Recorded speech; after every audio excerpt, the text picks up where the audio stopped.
Hi, I'm Nicholas Principe from Vaughan, Ontario, Canada, and you're listening to the Pro Hockey News Podcast.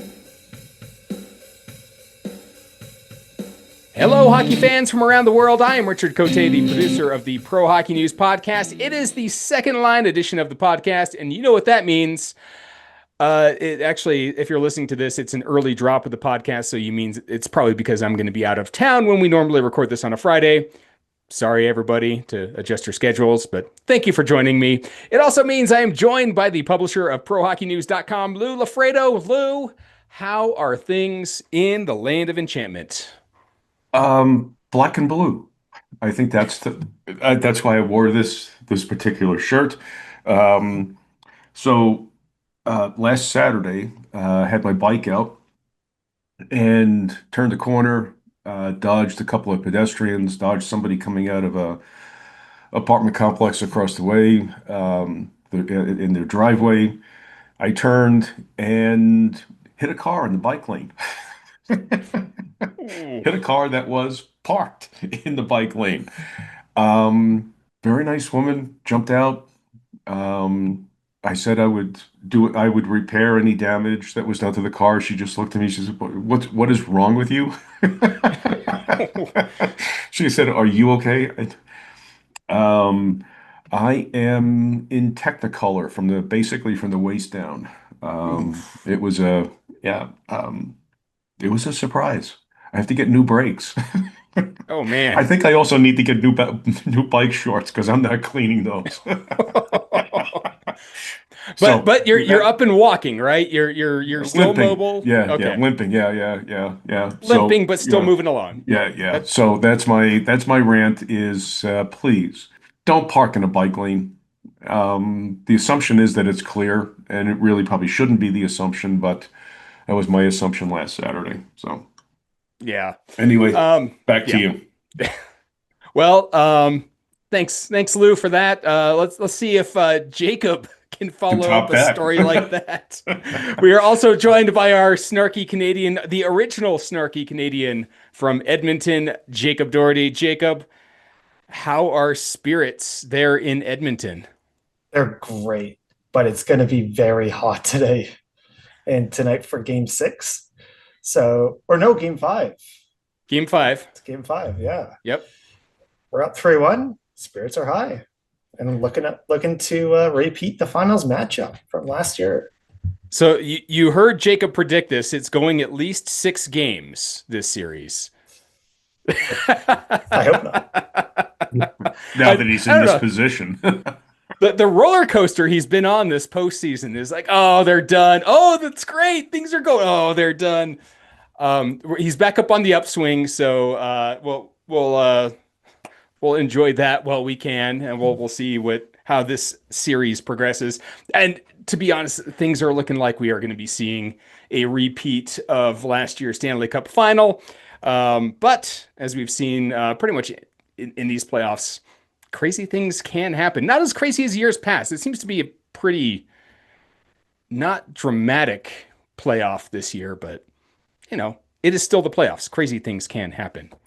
We also have snarky Canadian number 2, also known as our intern, Nicholas Principe. Nicholas, how are things in Toronto? I notice the attire is a little bit darker, but I approve of the attire. Gotta rep the Bears. The Bears. The Bears. No, spirits are high away from hockey. I'm starting soccer this weekend. Finally, we had a game last week that got canceled because of the rain, but the team was going to forfeit, so we didn't get the 3 points because of the rain. Complicated, but first game this weekend. Let's hope we get the W. Cool. So is this a team you've played on in the past? Is this like a league you've continued playing, or is this your first time in the league? Well, I played soccer for most of my life, and then went to hockey for a little bit, and then now I'm playing men's league with my cousin and some of his friends. Okay, so this is a new team that you've joined. You haven't been with these guys for a while? No. We actually versed them last year. Oh, okay. All right. Yeah. Cool. So we don't have any prior experience to draw back on to make any sort of prediction on how your first game's going to go. Let's just hope I score. Striker. I am the Exactly. striker. The I am the striker. striker. Nice, nice. We've got a striker on the team. Oh, listeners, this episode of the Pro Hockey News Podcast is brought to you by My Custom Sports Chair. Head over to mycustomsportscheir.com. Enter in code PHN15 to save yourself 15% on one of the sweetest chairs you will ever put in your fan cave. Put whatever logo, whatever pictures you would like on it. You can put your team's logo. You can put the Pro Hockey News logo on it. If you do, share it with us. We'd like to see that. Um, Listeners, I don't know if I could follow up with Lou's rant there. I would like to echo his sentiment with don't park in the bike lanes. Not only is it just rude, as we had just heard, it can be dangerous. So if you live in an area where there are marked bike lanes, please refrain from parking in those. All right. We have some updates in the minor leagues before we move our way up towards the majors. Let's start with the ECHL, where we have a Kelly Cup final matchup. And I believe this was a prediction between that Lou and Nicholas got correct last time that we made these predictions. I was a bit off the mark. The Toledo Walleye and the Poitiers Lions are going to be playing in the Kelly Cup final starting on Saturday. I had the Mavericks and Everblades. I missed. Um, but this is going to be judging by how the Eastern Conference Finals and the Western Conference Finals went, this could be a very high-scoring affair, especially if Toledo lets loose in the offensive firepower that they have. We could be seeing several 5-4 games, 5-3 games. Lou, what is your expectation for this matchup going into the Kelly Cup? And do you think we are going to be seeing, top offense versus top offense, or do we think those defenses are going to be slowing them down?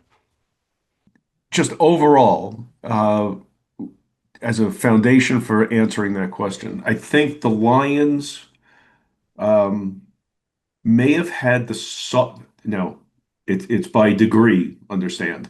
Mhm. May have had the softer competition in the Everblades as compared to the Mavericks, because I think we both while I picked Toledo, I was hedging bets in my head that the Mavs might have come out of that series, but Toledo really handled them brilliantly, and Yeah. the series really wasn't much of a competition. The Lions, I don't, Florida, I think just ran out of gas. This would have been their third season visiting the Kelly Cup final. They Mhm. were going for their third straight cup, and I really think that Toledo had showed off everything from the roster, from offense to defense, and goaltending was just spectacular. I thought in that series, the Lions um, uh, showed off some depth in Yeah. taking Florida out, but I just didn't think Florida had the gas by the time the series ended. They lost 6-0 in the final. Yep. Um, they lost the series 6-0, and that was just I think that was the key. That's my thought about Florida being a little soft. I just don't think they had the gas. So going forward, I think at this point Toledo is a little bit more well-rounded as compared to the Lions, but I would. Boy, I'd be surprised if it goes less than 6. Yeah.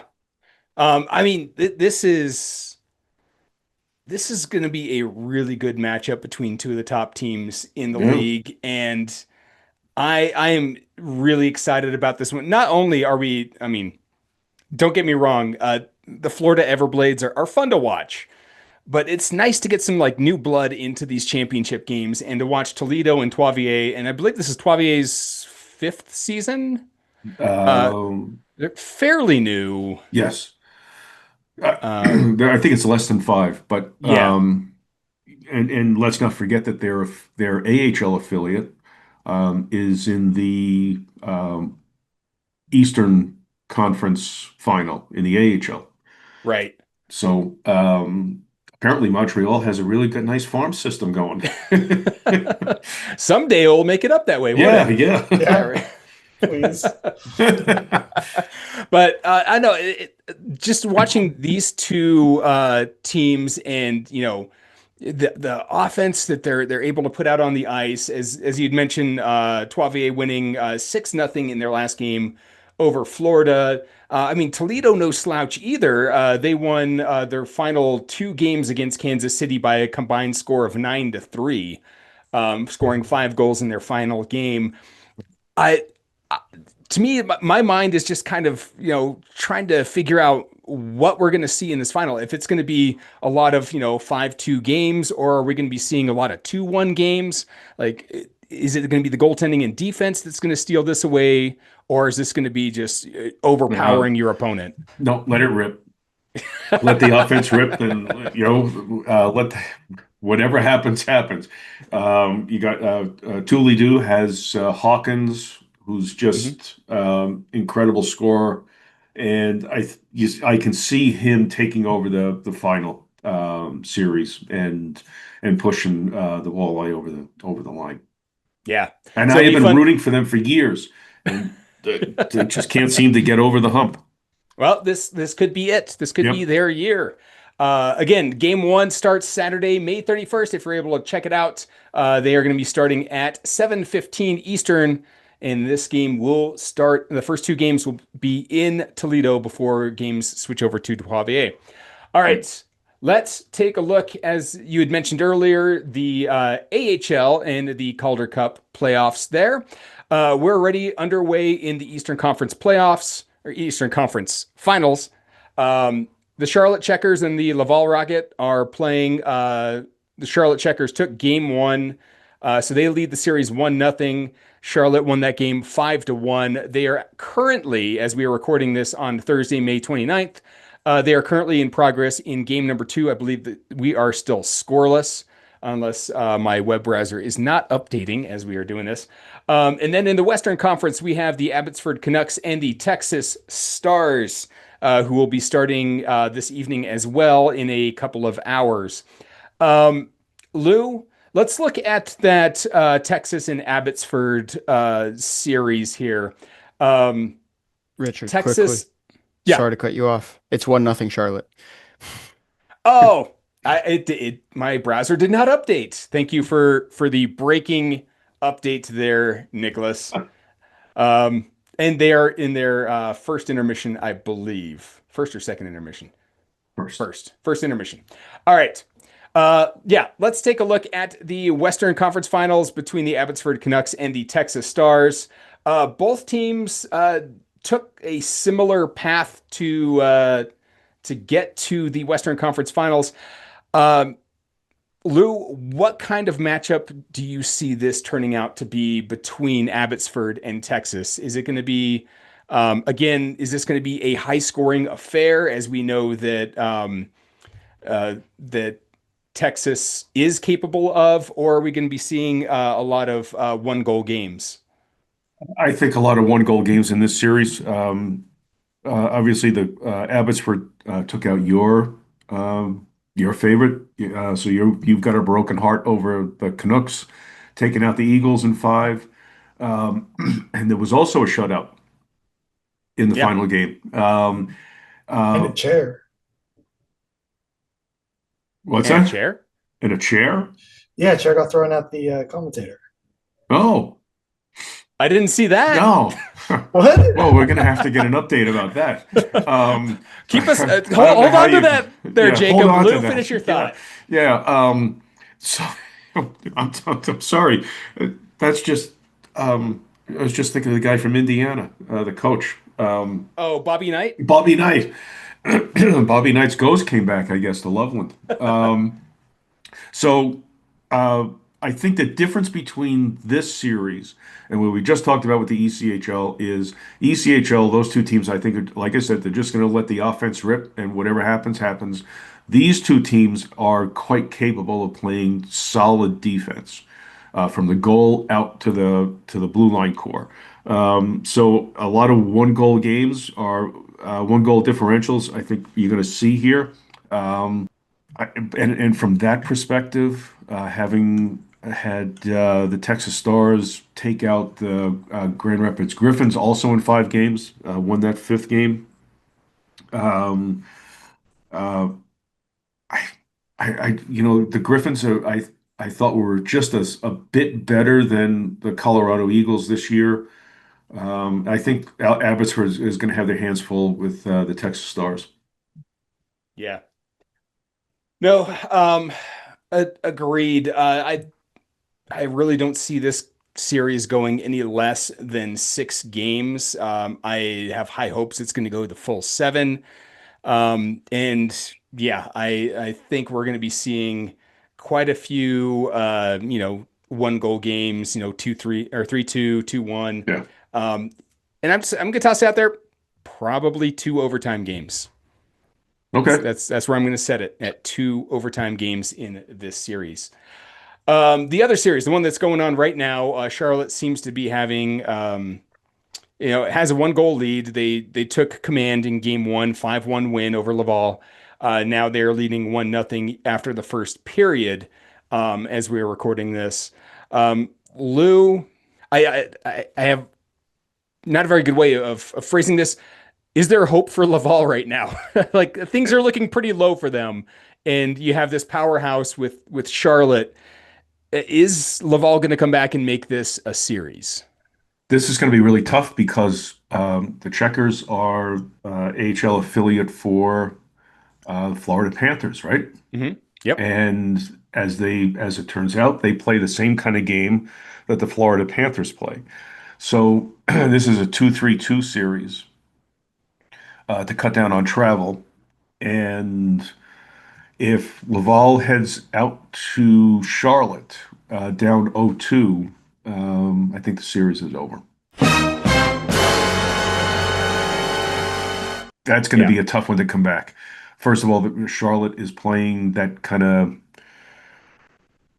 aggressive game Hmm. that their parent club plays, and I don't know that Laval has the pushback against that. So if they don't get that, if they don't go down to Charlotte tied 1-1, then it's going to be really tough. Yeah. Yep.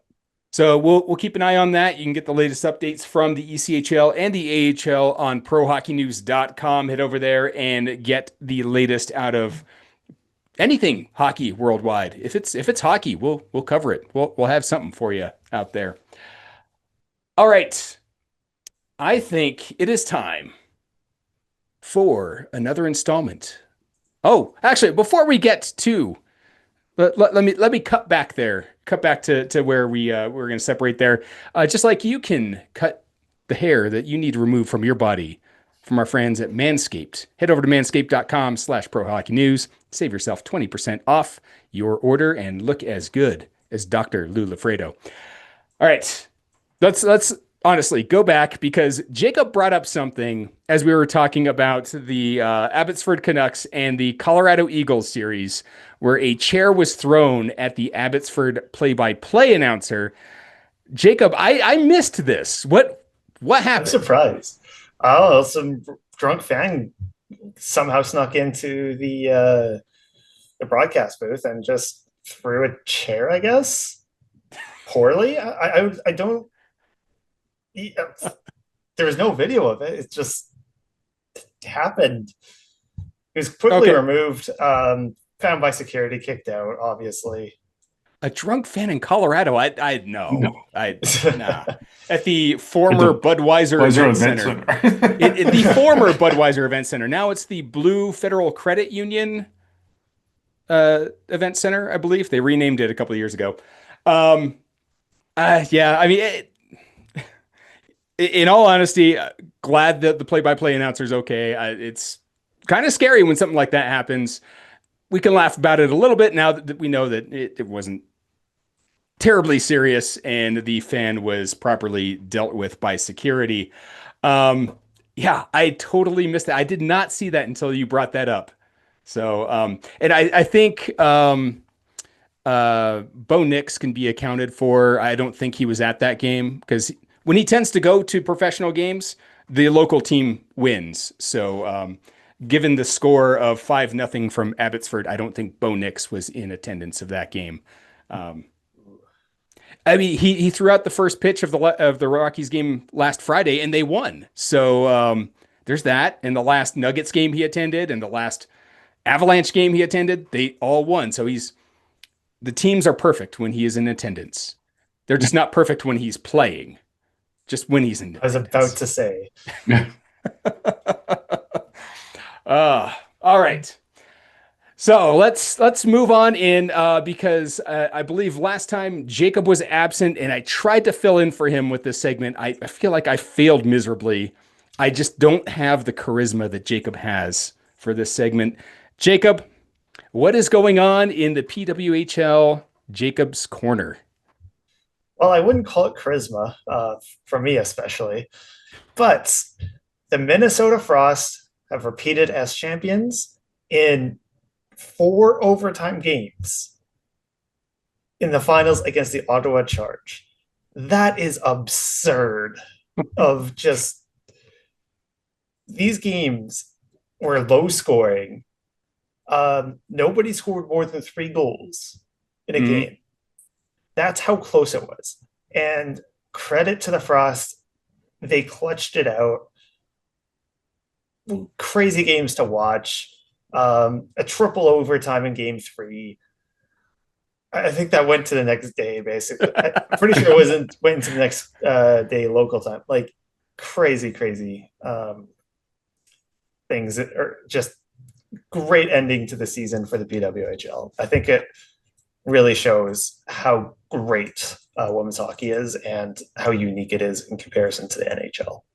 I do have a couple of quick technical corrections here. Yes, that triple overtime game, I believe that qualifies as a 5-game series. And just kidding. I mean, with all the overtimes in the other game, right, added up, it should be a 6-game series. And this is the Minnesota Frost first championship because last year they were PWHL Minnesota. But it's the franchise's second championship. You are correct. okay, you got me there. Technicalities, I love them. Continue, for Jacob. playoff MVP, I'm probably going to butcher this name, Alana Cross.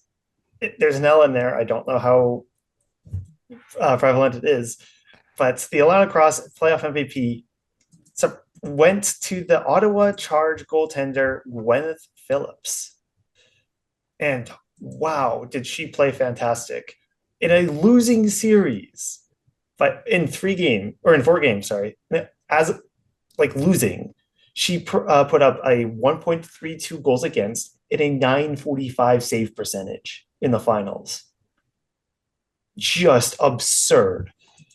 And also having that kind of composure for that long, with every game going to overtime, and not just like a few minutes into overtime, with the exception of game 1, like deep into overtimes for games 2 and 4, and obviously that triple overtime. Just crazy play from her. She definitely deserves it. I mean, both goaltenders played just crazy good that series. It's just Minnesota just had those clutch play, that one play just go their way. And yeah, good for her. Yeah, absolutely. And yeah, that was a spectacular series to watch there.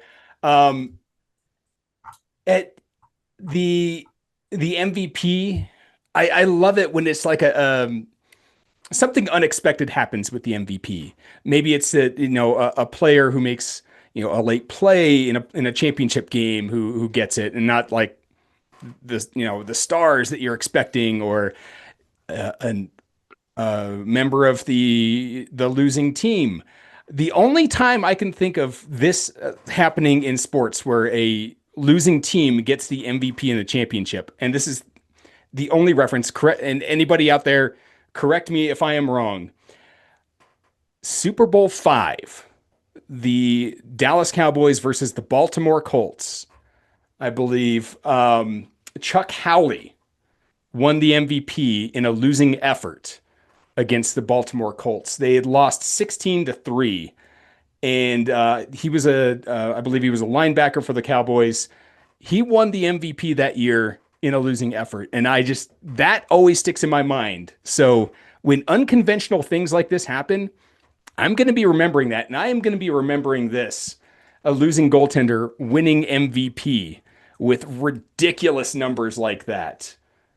That goals against average 1.32, a 945 save percentage. That is unreal. I love it. And I love the fact that she got the league's MVP. That's awesome. Yeah. And that's it for the season. The expansion draft will be on, oh shoot, did they announce it yet? 25th of June. Yep. 25th of June. Okay. So on that date, I will, or not on that date, but on the next edition of the podcast, I will go into depth on the expansion rules, how it's going to work. And by then, we'll most likely have the names of the team and the jerseys. So that would be really cool. Ooh, jersey and draft talk. I love it. I am excited for that episode because that is where we shine. All right. Coming over to the NHL, we have one team who's going to be participating in the Stanley Cup, and we are waiting on the team that they will be facing. If you have been living under a rock for the past couple of days, Florida Panthers, they're moving on. We are going to see them in the Stanley Cup final for another year.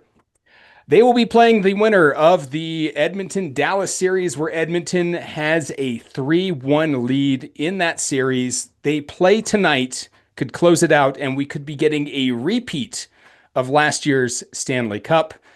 Jacob hopes that it's not a repeat of last year's Stanley Cup, because I don't want to traumatize him more than he's already been traumatized. But, I mean... trauma builds character. So they say. Nicholas, at this point, a fan who has been in this seat before, your team on the verge of elimination, how confident are you that Edmonton is closing it out tonight? I wouldn't say I've been in this position before because my team always seems to get eliminated. Um, Not I in the don't know. first round this year. Hey, come on. The Not in the second first round round. was your Stanley Cup Finals. Yeah. Sorry, yeah, I it have was. to. That's okay. It's okay. You weren't here last week. I'll allow you. Maybe they're just really good at game eights. There's that. I mean, one big loss, which we are going to talk about, is the fact that Hyman is probably going to miss the rest of the playoffs. And in terms of a team who, if they win tonight, they'll be playing Florida. It's a huge loss for the team, his physicality and just his play around. I don't know. I wouldn't be surprised if Edmonton drops this game, but I do think that they will win one of the next three for sure. Jacob, I got to go to you, being the resident Oilers fan here. Your confidence level going into Game 5. I mean, we already saw it at the beginning of the episode where you had mentioned it's going to go to 6 games. Your confidence level that they are going to be winning tonight and moving on to the Stanley Cup final. Richard, I barely know what day of the week it is. I wouldn't read into it that much. However, I do think that if the Oilers were to lose this game, I wouldn't be too worried because they would be coming home for Game 6. Mm-hmm. And Edmonton has a very good track record at home in general. So I think that's good. Also, we are getting some reinforcements. Matthias Ekholm is returning. That has been confirmed, um, as well as Hyman's being finished for the rest of the playoffs. He already had surgery, so he's done. There's no physical way he can come back. Um, and Connor Brown, no matter what happens, if they win tonight or the next game, he will be ready for game one against Florida. He is in concussion protocol, and that's a minimum of 1 calendar week being out. So that's generally, I'm not too worried, and that's kind of why I'm not too worried. All right, and I not to dampen your confidence, which I wholeheartedly believe you should have confidence going into this game. Um, Dallas isn't exactly a slouch on the road this postseason either, if I recall correctly. Maybe it was just the first round and a depleted Colorado Avalanche team that was facing them, but they seem to put the pressure on us quite a bit here in Colorado.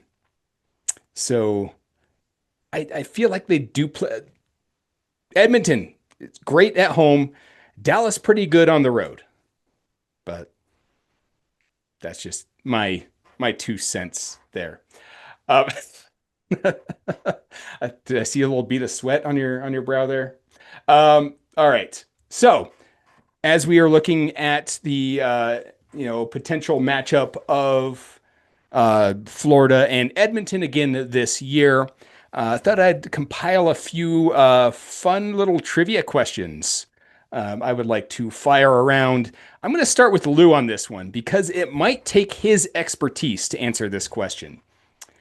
Can you name the last time a Stanley Cup final was a rematch and the same team won both years?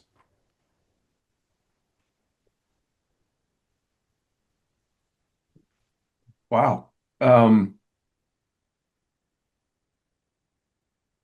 Who was the last repeat? That was Pittsburgh, Pittsburgh was the last repeat but in they didn't.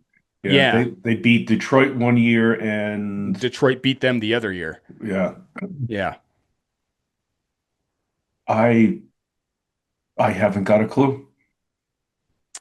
The last time a team repeated while facing the same opponent was 1977, 1978, the Montreal Canadiens versus the Boston Bruins. That was the last time a team repeated facing the same opponent. That is not the only time that that's happened. That is actually the second time that that's happened since I'm counting since the 67 expansion, because before that you had Yeah, they were six constantly. teams and you Yeah, were going to have plenty of those. But since the expansion, since we've had 12 teams in the NHL, it has happened twice. The time before that was 1968, 1969, where the Montreal Canadiens yet again won 2 Stanley Cups. That time they beat the newly formed St. Louis Blues. In those two series, I believe Montreal won both for 8 games to nothing in combined. And against the Bruins combined in those two series, they won that 8 games to 2. So they were quite dominant in that era, as we all recall.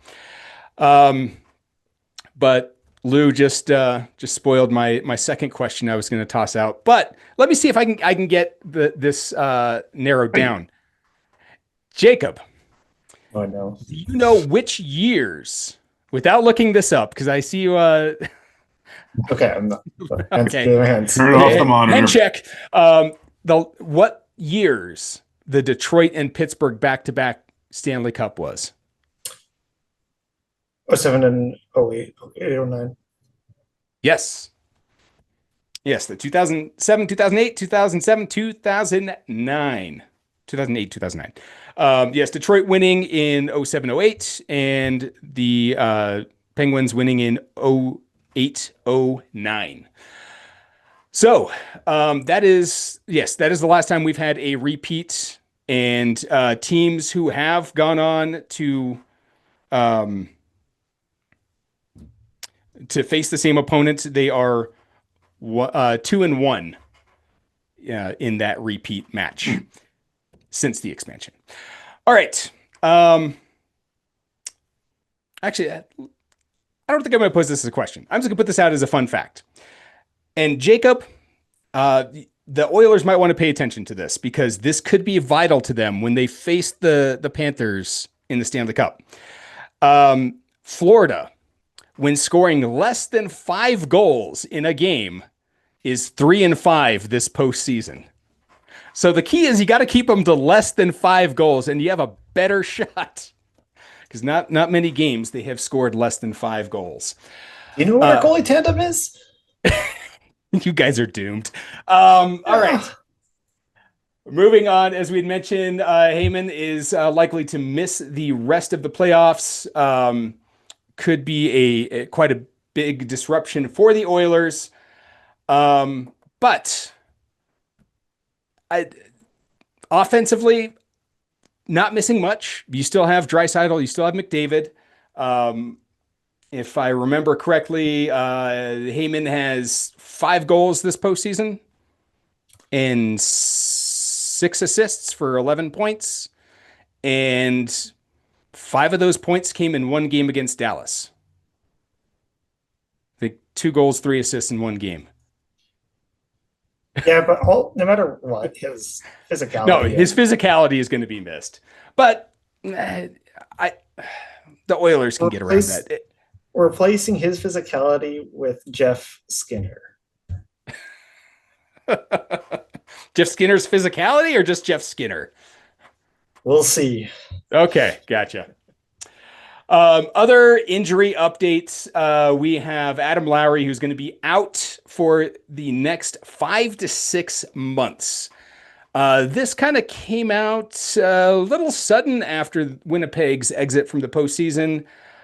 He ended up having hip surgery after the season, and this is his expected time to recover. So he could miss the very beginning of next season. They believe he'll be out until the end of October. Unclear about why he needed the surgery or when he, got the injury that required the surgery. I think it'll be interesting later on as we find out more about it, how long he was playing. Because I have a feeling if it happened this quickly after the season, he was playing some amount of time with something that was bothering him quite a bit. Maybe it's just because I'm, playoff hockey, and that's how we do. You get injured, you keep going until you're eliminated, then get it fixed in the postseason. Unless you're Austin Matthews. Oh. Someone's a little bitter with their captain. I could talk for hours about it. And I bet you have. How about There's a special Austin Matthews edition of the Pro Hockey News podcast where it's just Nicholas. Could be the longest episode we have. 3-hour episode of Pepple Leaves. Let's propose a trade. How about Colorado gives you Gabriel Landeskog? We'll take Austin Matthews. No. If he says yes. I'm not even thinking about. I'm just laughing at how dumb that would be. Okay, I thought you were thinking about it for a minute, but yeah, okay. All right. Nice is better. Okay. All right. So we'll keep following up on that as we learn more. We'll keep you updated here on the podcast and on prohockeynews.com. Other notes. There are rumblings in the atmosphere around Jonathan Toews, who is looking to make an NHL comeback after having to leave due to various respiratory illnesses and the effects of long COVID. His agent says that they are seriously pursuing a comeback into the NHL. He is ready to come back. The only question is, where is he going to go? I have one juicy idea. And I think this would just be a total fan service. I don't in any way, shape, or form believe this is going to happen, but I feel like the Detroit Red Wings might have a familiar face who would enjoy having Toews on the ice in Patrick Kane, getting those two reunited. I think you could probably do it for fairly cheap. Kane is an unrestricted free agent at the end of the season. You could probably get Taves for a little bit of a discount.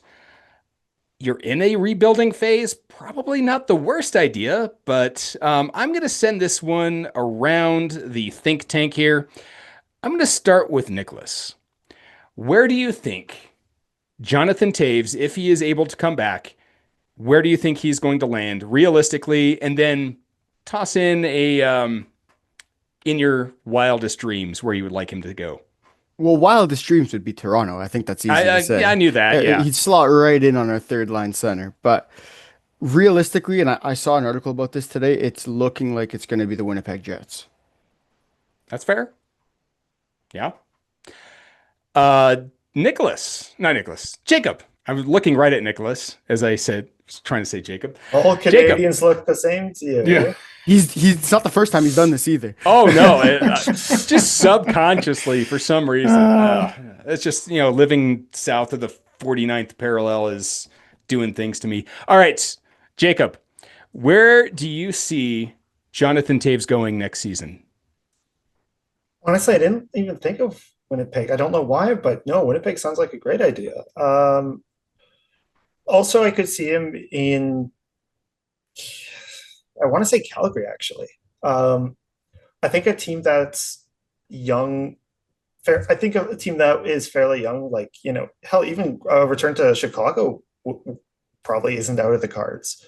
Um, Taze is one of the best leaders of a generation of hockey Hmm. players. Yeah, So I think that a lot of teams would value that if his body can take that, because towards his end of playing, and it was not good at all. He was very clearly struggling for a yeah, long time. So if he can handle it and come somewhat, even just a fraction of what he was earlier in his career, then I think a lot of teams would be clamoring. But I don't think a team that's super cap strapped will take him. So I don't think I unless Taze takes a significant discount for like a Winnipeg or a Chicago. Actually, I don't think he would actually give much of a discount to Chicago, but no, or need to really, because Chicago has all the cap space in the world. I don't know. I want to say Chicago or even Calgary. Hell, maybe the Islanders could find some offense from him, um, or the Mammoth. Maybe the oh Mammoth could yeah, take him. I forgot they're a thing. Um, all right, so is that realistically, or is that like wildest dreams with the Blackhawks? I'm thinking realistically because I don't even know how much he would go for on the market. So it's hard. I don't know what Yeah. the demand is for him, because hearing that from his agent and not him being signed kind of makes me think there isn't a significant amount of demand for him. Yeah. All right. So those are your realistic options. What is your wildest dream option? Where do you think, cap out the window, where do you think he would be the best fit? Leafs. I would agree Okay. with Nicholas. I would say the Leafs, um, or Canadians. Oh, yeah. All right, Lou, what about you? Hmm. Everybody's got him in Canada. I have him in Um, Detroit. I mean, I guess that's basically Canada, yeah, but yeah, it's just a it's Detroit. hop across the bridge. Yeah. Okay, wildest dreams, Ottawa. Okay. Um, Hard rebuild, but yeah. Oh, well, no. Yeah, I, not as hard. here's what I would be concerned about. His long COVID apparently is uh, pulmonary, right? Hmm. So I'd be concerned about him putting himself on a team with speed and being able to keep up. Long COVID doesn't just disappear. No. So I'd be more inclined to put him from that kind of, that the wild the wild suggestion. I think Ottawa is would be a nice fit. Um, the Rangers went through the Kane experiment, and that was just a disaster. Um, I that's the reason why I would say no to the Winnipeg. I would disagree with Jacob and Nicholas on that one. Um, what about Vancouver, guys? I Do wouldn't they ha- wish do they that on have anyone. What's that? Oh I wouldn't wow. wish that on anyone. But also, yeah, he could fit in there. It's not like they have many centers there. Do they have the space? Absolutely. Yeah. I don't think Keep he's in going to mind be that making that much though, No, I right? don't think so. Like Kane didn't make that much when he came back, No. and I still isn't making a lot.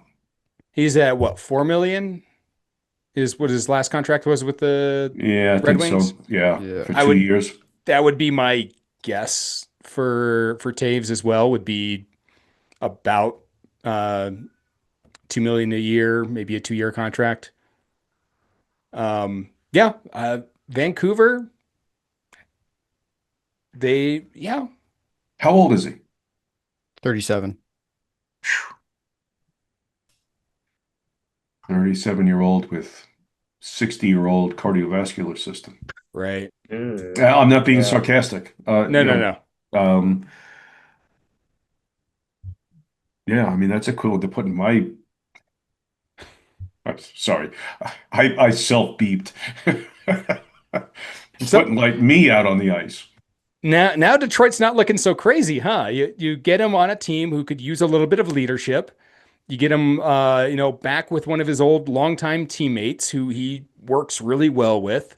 You could coach some of the younger kids coming up through the system. Suddenly, I feel like the rebuild in Detroit could get a little bit easier. And then you have those two on the ice. Definitely a draw for some of the, younger free agents out there. Hmm. Opportunity to play with a couple of heroes that they grew up watching. Yeah, I don't know. Now I'm starting to sell myself on it. I threw it out as just a fantasy, but I think I'm starting to come around to this. Obviously, since I'm putting it out there in the universe, it's not going to happen. But um, I'm starting to I warm up to the idea, and I think that this could be a possibility. I don't know. The more I hear Lou talk about this, and the less likely I think it's going to happen because obviously Lou is Dr. Lou Lafredo, obviously knows Yes. a lot more. It's just I'm kind of I kind of don't think it'll happen. I think he might just go to Europe. That is option B. Yeah, but here's the problem with Europe. It's the big sheet. Hmm. Well, I That's mean, he'll get a contract there, no matter what. yeah. A European team will give him a contract. I would prefer to see him. I it's going to sound like I'm overstating it with a slower team. Um, so something of like a grinding team kind of thing. Um, He better not go to Boston. Oh my no, goodness. no. Um, uh, Columbus. Yeah, Yeah, He'd fit in well, I think, in Columbus. They need some kind of senior leadership, if you will. that's true. They missed, they faded with about a week to go in the playoff in the race for the second wild card. Imagine having somebody who could, sort of calm the locker room down.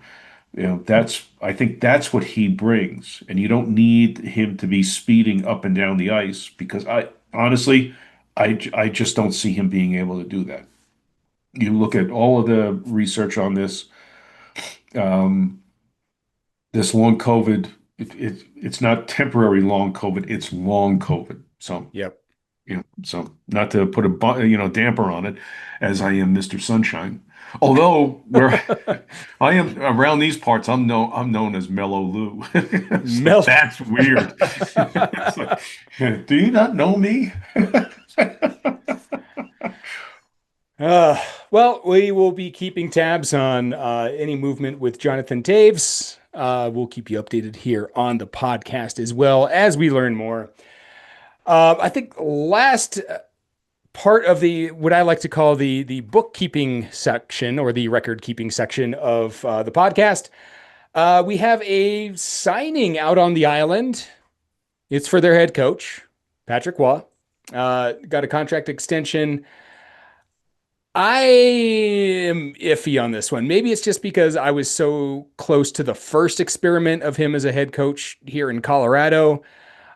I'm not thrilled, I guess, about this. I don't know.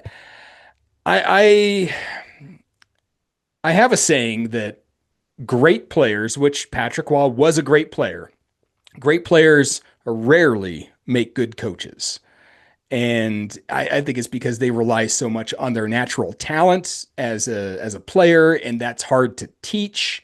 Um, you just expect that players have just this innate ability to be able to do more than maybe that they can, or I don't know. For some reason, I rarely see a great player become a good coach. So the contract extension for Patrick Waugh, I believe, is what was the extent of the contract? Da-da. Or did they even say what the terms of the contract were?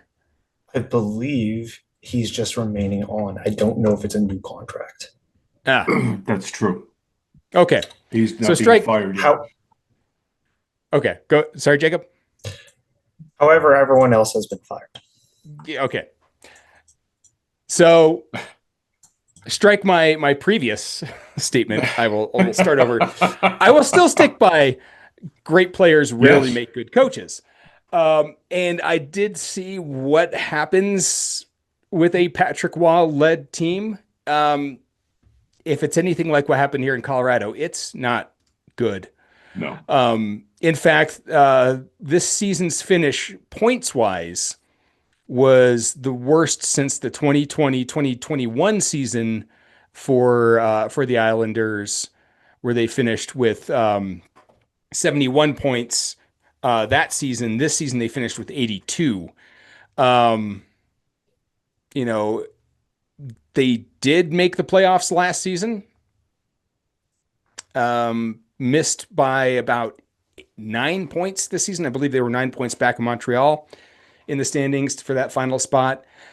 I don't know. I feel like if you're going to clean house, and maybe take Wall with the rest of the coaching staff. I also get that he hasn't been in place very long, and he hasn't had a chance to put his mechanism into place. But if you're cleaning house, get rid of everything. Start over. I feel like the Islanders are in a spot where they need to start over from the coaching staff down. And I think we saw that come the trade deadline when they were getting rid of large pieces, Brock Nelson, and didn't really seem to be terribly concerned about trying to make the postseason, at least in my eyes. Yeah. Anybody on the front office there could probably argue that, but I didn't get that feeling. Lou, do you think that this was the right move for the Islanders? Do you think that they needed to keep the head coach and ditch everyone else, or did he need to go too? You really should have just um, pulled the Band-Aid off, gotten rid of it, sent Patrick Waugh off because you're still going to have new schemes because of your assistants Mm-hmm. who are going to be coming in with their own ideas about how to manage the game, how to do everything, from the practice all the way to game day. So keeping Waugh doesn't, it provides no stability. They've already shot the stability by getting rid of everybody underneath him. So why not have gotten, sent him on his way? There's certainly plenty of retreads out there who are, probably looking for positions. Um, the only, it's the worst thing that can happen for a hockey club, in my estimation, is when you're constantly changing out head coaches. Schemes change, and what happens? It's the younger players that really take the hit. And for some reason, the Islanders think that keeping Waugh, getting rid of his assistants, is going to provide some sort of stability going forward or consistency going forward. And it's not. You're going to have all of those personalities, all of those new personalities are going to be coming in. Players have to get used to them. So why not get rid of the head coach? Patrick Waugh hasn't done anything for them. He's entering his second full season, right? He came in on Yeah, he partial season the first time, yep. and And then this was his last year, first full this was season. his Yeah, first full season. Yeah. yeah, So just, bite the bullet yeah. and let him go. That's what I would have done. Or maybe they're expecting him to exit the way he exited Colorado and just not show up for training camp. That'd be funny. That's, I mean, that is how the Patrick Waugh do, I guess. yeah. All right. Yeah. Do we want to make any predictions? I mean, the only real game this weekend would be a potential game. So I don't know if we can hedge our bets on I, that. I don't think we should. Yeah, let it go. Yeah, right. Let's talk. Let's put the reverse curse on the Oilers, the PHN hex, I guess. Um, yeah, I guess we'll end with this. Is this going game? Is this going to game six or later? Lou No, this ends tonight. ends tonight. Nicholas, Game 6. Jacob. Nicholas, have you looked at the score? Okay. It may or may not be 2-0 Edmonton right now, but game 6. I'm Game six. sticking All to right. it. All Game right. five, Uh, 8 minutes in. Dallas is coming back to win game seven. All right. That is my prediction. All right. That takes us to our parting thoughts. I'm going to start with Jacob, who I just irritated there for a sec. Don't worry, I've been causing problems all podcast, so I deserve it. Um, well, let's hope for more playoff hockey. Hopefully, finals playoff hockey here in Edmonton. But I just want the Oilers to win some. I just want a Canadian team to win the cup. I really do. I don't even care if it's Toronto. Like, I just want a Canadian team to win the cup, and hopefully, it's the Edmonton Oilers this season. All right. Nicholas, do you have a parting thought or a fun fact for us? Hopefully the cup comes back to Canada. So my fun fact is that 2 babies have been baptized in the cup. The first was Sylviane, how do you say his last name? Hold on. Sylviane Lefebvre, his daughter, who was baptized after Colorado Avalanche won in 1966. The second was Tomas Holmstrom's niece. The Detroit forward allowed his cousin to baptize his 7-week-old daughter in the bowl when the Red Wings won in 2008. All right. Don't hold me to this. I believe isn't it Lafarve? I don't know. I used something to tell me how to say it, so I'm just going to stick with what it told me. Okay. Lou. You know what? I got nothing. I, it's it's been a really good playoff postseason, and the fact that we've got the Panthers back in for the third season in a row in the Cup final is really kind of intriguing, considering how long their seasons have been over these three. But I'm gonna make a friend with Jacob and say I think their run is over and Edmonton will take care of it in the Yeah. final. All right. My parting thought. As I had mentioned at the beginning of the episode, we are recording this on Thursday because I will be out of town on Friday. And I'm just double checking my itinerary to make sure I know exactly where I'm going. Yes, it is still Kansas.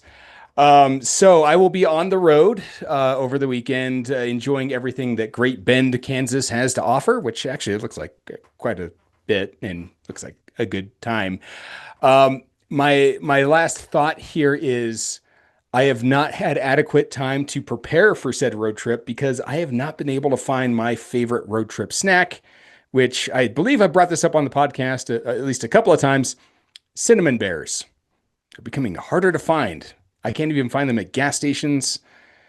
It's becoming a little bit of a dilemma. So the only thing I find are like at the grocery store. There's like giant 2-pound bags of them. I'm like, well, I'm the only one who eats them, and yes, I would probably devour 2 pounds of it on a road trip, but I probably don't need that much. But I'm having a harder time trying to find these things as I get older. So, pray for me to find those cinnamon bears.